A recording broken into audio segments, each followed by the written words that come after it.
So what's up, everyone? Odd Man 105, aka the Odd One here, and it's out. By now you guys have seen the news wire. Within the past 48 hours, Rockstar Games has released details for the upcoming winter DLC for Grand Theft Auto V Online. And let me just come right out and say it, I am a little more than disappointed that yet again we are still not receiving the Michael DeSanta themed DLC that we've been asking for the past year and a half. And let's be clear about something.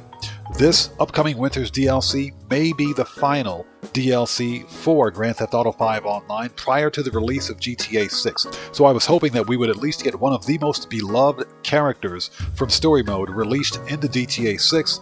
That way they could basically send GTA 5 off with a bang, but I guess that's not meant to be here. So with that being said, let's not totally eviscerate and crap on this DLC just yet. Let's see what we're getting here, and let's remain as objective as possible about it. And let's talk about it in the comments. So with that being said, let's begin. Okay, so one of the first images we have here is of the new Grotti Turismo Omaggio supercar, and if you guys can remember, about 2 weeks ago, the community completed the Simeon Employee of the Month challenge, where all players will now gain access to a new livery specifically for this car, so that's actually a thing. But as you can see, we're here at the Diamond Casino. You've got law enforcement on one side and Duggan Security and their Camachos on the other. Very interesting backdrop. Okay, so let's get through some of this marketing BS here. If you guys are interested, please check Rockstar's Newswire for further details, but starting things off, it states, this winter, the ever-evolving world of Grand Theft Auto Online continues to deliver something for everyone, from a brand new illicit salvage yard business fueled by audacious vehicle robberies, to drift races for select vehicles custom-made for precision slide turns, gassed-up new vehicles, and more. There are also exciting festive surprises for the holidays, limited-time Rockstar Games 25th anniversary in-game apparel, and much more to celebrate this momentous occasion. The second paragraph is very important here. Plus, animals come to the world of GTA Online for PlayStation Plus and Xbox Series XS, along with additional improvements specifically for players of the latest consoles. Now, this here tells me that part of this DLC is going to be locked behind both the GTA Plus paywall and the expanded and enhanced versions of GTA Online. So, I guess if you're on PC or old-gen consoles, then you're just screwed out of luck here. So, thanks, Rockstar. So this next image is of what appears to be Sanford & Son Salvage. Oh, excuse me, Red's Auto Parts. I swear, I had one of my viewers comment on my weekly update video that, great, we're getting into the junk business now with the DLC. So is Lamont Sanford coming with the DLC as well? Well, I have a better question. Are both Aunt Esther and Shady Grady coming with the DLC? Because this looks like an episode of Sanford & Son. And for the record, I love that TV show Sanford & Son. So this winter's GTA Online update heads straight into the heart of the Los Santos street crime landscape, stealing, stripping, and selling the most high-demand vehicles. Take on these new action-packed robberies on behalf of a familiar face who has ventured west, the illustrious Liberty City real estate developer Yusef Amir. So let me get this straight. We've been asking for Michael DeSanta for the past year and a half, and yet we get another holdover from Liberty City? From GTA 4? Thanks a lot, Rockstar. We appreciate that.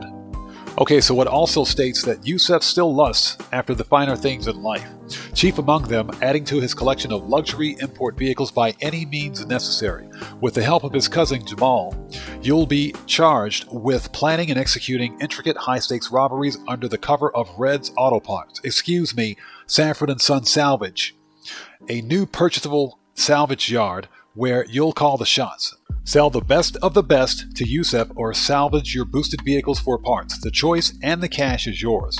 Now, this is very interesting. This seems to me to be a combination of both CEO Vehicle Import-Export and the LS Tuners Auto Shop. This could work out really well if properly implemented, so this is going to be very interesting. Now, one thing that I want to point out is this final sentence here. Sell the best of the best to Yusef or salvage your boosted vehicles for parts. How does that work? Will we be able to take the salvaged parts from these vehicles and use them on our own vehicles? Will we sell the individual parts? How's this going to work? This could be a very interesting game mechanic if properly implemented. So our next image is of 3 vehicles drifting around a curve, and as you guys notice, these are all tuners vehicles. So we'll get into that here in just a second. Racing fans get a slick new way to win with GTA Online's new drifting modification. for select vehicles and drift race series. Drivers can test their skills at getting sideways in a series of new circuits, while a visit to the Los Santos car meet will offer select vehicles the option of adding a drift tuning modification that brings the joy of drifting to free mode. Okay, so this tells me that this drift modification will be limited to tuners' vehicles only. Okay, but what this doesn't tell me, and this is pretty vague, is whether or not this drift mechanic will be limited to next-gen consoles only. I'm assuming that all players, regardless of platform, will have access to this new mechanic. Now, in this next image, we see what appears to be a rear-wheel drive version of a Toyota Camry and Batty 801 motorcycle. So this next section specifically addresses next-gen consoles. That's PlayStation 5 and Xbox Series X and S. So apparently, exclusive to next-gen consoles are animals. That's right, Rockstar's re-releasing Wildlife back into GTA 5 Online, but only for PlayStation 5 and Xbox Series XS consoles. Now here's a question. Hardware limitations notwithstanding, but if animals can exist in the single-player version of Grand Theft Auto 5 on old-gen consoles, that's PlayStation 4, Xbox One, and PC, what's stopping Rockstar from releasing animals in the online versions of these old-gen platforms?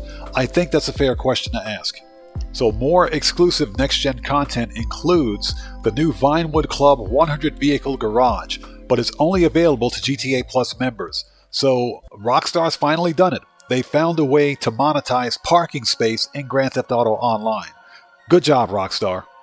And PlayStation 5 and Xbox Series players will now be able to organize and manage vehicle collections through the interaction menu, allowing players to relocate their vehicles without the need to physically drive between garages. Now, this is a huge quality of life improvement. However, I do think that Rockstar should release this across all platforms. And new quality of life improvements coming to all GTA 5 Online players regardless of platform include a new streamlined interaction menu for easier navigation, increased LS Car Meet reputation points for competing in Pursuit Street races, new specification service at the LS Car Meet allowing drivers to now purchase copies of other players' personal vehicles on PlayStation 4, Xbox One, and PC. Now, I thought this was a thing already, but I guess I was wrong about that. Now, custom description tags for each floor of the Eclipse Boulevard garage. Console voice chat now defaults to off, and this is important because some new players don't realize that their microphone is on and we're listening to their background chatter. And last but not least, a small birthday gift for all players on their character's birthday. And finally, Rockstar mentions that there will be new music, all new holiday modes, additional experience improvements, updates to the creator tools, and other festive surprises as a result of the upcoming DLC. So that's something to look forward to. Okay guys, and that's pretty much it. As I mentioned, I am hugely disappointed that we're not getting a Michael DeSanta themed DLC this year, something that we've been requesting for a very long time. And let's remember, this could be the final major DLC for Grand Theft Auto Online prior to the release of GTA 6. So this is a large disappointment, and I was hoping for something with a bit more impact. However, there is some good content being released as part of this DLC. So for one thing, the DLC incorporates elements of both the vehicle import-export business and the Los Santos Tuners DLC, both of which I enjoyed very much. Number 2, we get a brand new purchasable business complete with its own junkyard and not some stupid community space like the Freak Shop. Number 3, there are some good quality of life updates included as part of the DLC. Number 4, drifting is officially being recognized as a legitimate racing sport in Grand Theft Auto. And number 5, it's all about those brand new DLC cars, which are going to be ridiculously expensive, but hey, that's why we money grind now, isn't it? So guys, sound off down in the comments below. Let's have a respectful discussion about this. Are you as disappointed as I am that there's no Michael DeSanta with this DLC? Do you think that this is going to be another greedy cash grab on the part of Rockstar? Or do you think it's going to be good? So sound off down in the comments. Let's have a respectful discussion. This video is a wrap. I've been Oddman105, aka The Odd One, and if you guys found this video informative, then you know what to do. Smash that subscriber button, hit that bell icon, leave a few likes while you're here, and hey, don't forget to check me out on Twitter at Oddman105. And I will see you guys when I see you guys in the next video. Please stay safe, and remember, don't just start the fire, bring the smoke. And take care out there.